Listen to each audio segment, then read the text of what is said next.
Sanbata yookiin yeroo gannaa akka hin taaneef dammaqaa kadhadhaa. Sanyiin dhibbicha argame hin beeku, wanti nu dura jiru rakkisaadha. Isa jalqabeen gaaditti hin xumuru, mormii fi wallaansoo labsii wangeelaa. Samiin humnaa gannuuf haaromsu kottaa, akka bartoota jaalala shaakallaa. Bosonatti gaafa gallu gaaf tokko, gaafa manni jireenyaa kakkaataatu. Akka har'aa walaa fursinuu miti, walawwinaa hin jiru wal argaatu. Yoo dhugaatu nu keessa jira ta'eef, biyyi lafaa gonkumaa nu jaallatu. Kottaa maaloo imimmaan hin kadhannaa, baay'ee nutti irratti jaalalatu.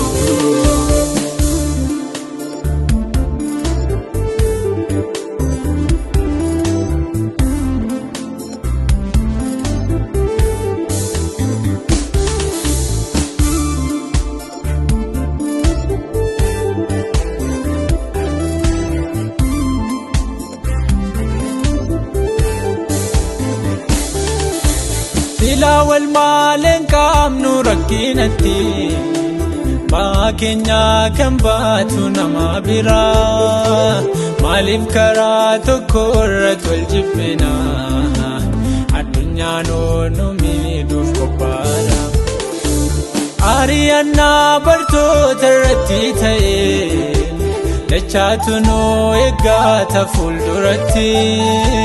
Nummoo hammam bartoota irraa kan caalu, dammaquu qaamna kadhatatti.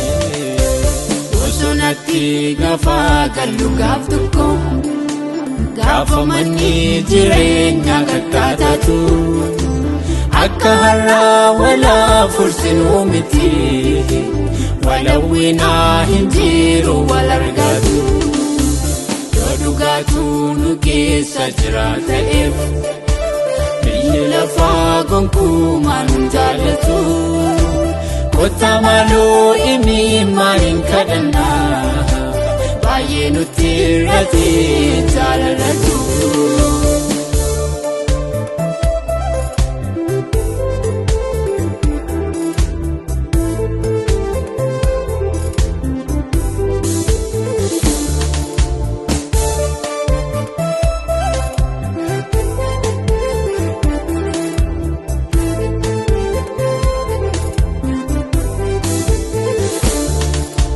Wangeelli salphaatti lafa hin qabanne, ari'annaa hedduu irra tarkaanfatee. Hojii guyyaa 50 ta'eef, aarsaa guyyaa 10 isaan gaafate. Irra fiinaa dammaqaatii kadhadhaa, isa jedhee Yesuus akeekkachiisee. Onnee keenya keessaa jaalala fuudhee, seexanni akkamiin nu daagachiisee. Bosonatti gaafa gallu gaaf tokko, gaafa manni jireenyaa kakkaataatu. Akka har'aa walaa fursinuu miti, walawwinaa hin jiru wal argaatu. Dhugaatu nu keessa jira ta'eef, biyyi lafaa gonkumaa nu jaallatu. Kottaa maaloo imimmaan hin kadhannaa, baay'ee nutti irratti jaalalatu.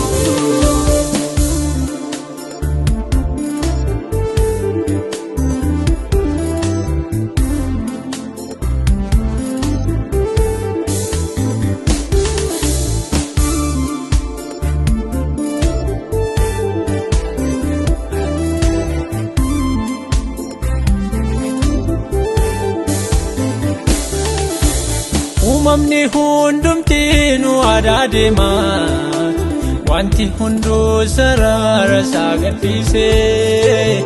Nu Yotu didee garaa boodaatti deema Waaqayyo yoom waadaa isa seene Hamma yoomitti lafarra harkifama Abdiin bilisoomuu kiristaanota Jaalala dhaabnaan humni keenya laafee Kottaa mettaa yaannu yaa obboloota Bosonatti gaafa gallu gaaf tokko Gaafa manni jireenyaa kakkaataatu Akka har'aa walaa fursinuu miti Walawwinaa hin jiru wal argaatu Yoo dhugaatu nu keessa jira ta'eef Biyyi lafaa gonkumaa nu jaallatu Kottaa maaloo imimmaan hin kadhannaa Baay'ee nutti irratti